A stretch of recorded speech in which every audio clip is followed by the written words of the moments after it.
అందరికీ నమస్తే. భారత్ మాతాకి జై. జై శ్రీరామ్. ఈరోజు ఒక వెధవ ఎక్కడో కూర్చొని భారతీయులందరినీ చాలా నీచంగా మాట్లాడుతున్నాడు. ఆ వెధవ పైన ఈరోజు ఉదయం నుంచి కష్టపడి ఇన్ని పేపర్లతో కంప్లైంట్ ఇచ్చి ఈరోజు ఇదిగోండి ఎక్నాలజ్మెంట్ తెచ్చుకున్నాను. రేపు ఉదయాన్నే ఎఫ్ఐఆర్ కూడా వస్తుంది.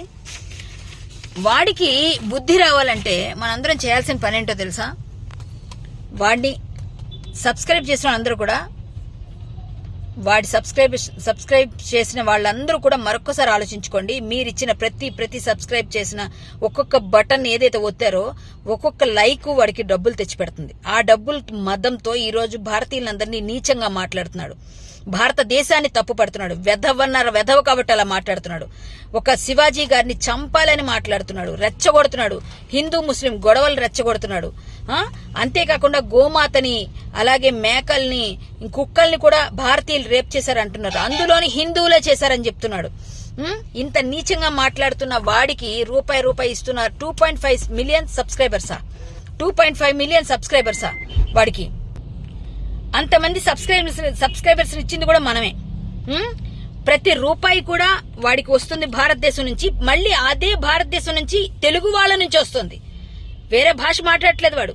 తెలుగు వాళ్ళందరూ కలిసి వాడికి అంత డబ్బులు ఇచ్చి అంతంత చేసి వాడు తిట్టించుకుంటాం మనం. తిరిగి వాడు బూతులు మాట్లాడి 14 ఏళ్ళ అమ్మాయిని 1000 రూపాయలు ఇచ్చి అనుభవించానని చెప్తే మైనర్లందరూ ఏమైపోతున్నారు ఈ రోజు? మైనర్ పిల్లలందరూ చెడిపోరా? వాడు మాట్లాడే బూతులు వింటుంటే ఒళ్ళు కంపరం ఎత్తుతుంది. మన సీతామాతని ద్రౌపది మాతని రేపులు అయ్యాయని చెప్పి మాట్లాడుతున్నాడు. వీడేమో చూశాడా వెధవ? మన పవిత్రమైన భారతదేశ సంస్కృతిని ఎంత నీచంగా మాట్లాడుతూ నేను భారతీయుడిని, నేను ట్యాక్స్ పేయర్ని అంటున్నాడు. ఎవరికరా ట్యాక్స్ పే చేస్తున్నావు నువ్వు? తీసుకుంటున్న ప్రతి రూపాయికి భారతదేశం వాళ్ళందరూ కూడా నీకు లైకుల రూపంలో వేస్తున్న ఒక ముష్టికి నువ్వు ముష్టి వేస్తున్నావు. మేమందరం కలిసి నీకు ఆ ముష్టి ఏరుకొని దాని తాలూకా డబ్బులన్నిటికీ కూడా ట్యాక్స్ పే చేస్తున్నావురా? నువ్వు ఇండియన్ ఆర్మీకి ఇచ్చావా? లేకపోతే ఇంకేమైనా గవర్నమెంట్ కి ఏమైనా సేవల కోసం ఇచ్చావా?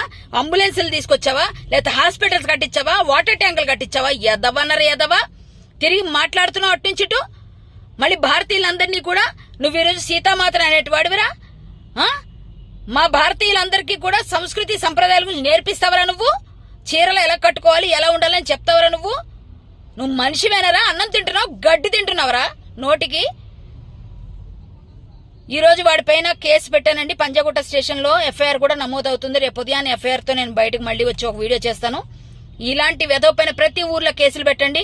ప్రతి దగ్గర కూడా వీడి ఇండియాకి రావాలి. వీడిని మామూలుగా ఉండకూడదు. వీడికి పనిష్మెంట్. ఇండియాకి రావా? నువ్వు ఎక్కడి నుంచి వెళ్ళావురా? నువ్వేమైనా ఆకాశం నుంచి ఊడిపడ్డావా? భారతదేశం అంటే నా మాతృభూమి అని చదువుకోలేదురా? నీ మాతృభూమి గురించి ఇలా మాట్లాడతావురా? కనీసం సిగ్గులేని వెధవా? ఇంత నీచంగా మాట్లాడతావురా నువ్వు? ఒకటే మాట చెప్తున్నా, నిన్ను తిట్టకూడదు అని ఎవరైనా అనుకుంటే ఈ మాటలు విన్న వాళ్ళు తిట్టకపోతే పాపం వస్తుంది. నిన్ను తిట్టకుండా ఎవరుండలేరు. ఎందుకంటే నువ్వు మాట్లాడే బూతులు అంత వరస్ట్గా ఉన్నాయి. ప్రతి పిల్లలు చెడిపోయేలా ఉన్నాయి. ప్రతి ఆడదానికి సిగ్గుతో తలదించుకునేలా ఉన్నాయి. ఇదా నీ సంస్కారం? ఒకటే మాట చెప్తున్నా, మార్చుకో పద్ధతి. ఇండియాకు రాకుండా అయితే నువ్వు కష్టం. ఖచ్చితంగా రప్పిస్తారు. పోలీసు శాఖ నీ పైన బాగానే గట్టి నిఘానే వేశారు. నువ్వు ఖచ్చితంగా ఇండియాకు వస్తావు. ఇండియా గురించి ఏమేమి మాటలు చెప్పావో, ఏమేమి అన్నావో నువ్వన్నీ కూడా గుర్తుపెట్టుకో. కర్మ ఖచ్చితంగా నీకు రిటర్న్ అవుతుంది. ఇది గుర్తుపెట్టుకో. జై శ్రీరామ్. భారత్ మాతాకి జై.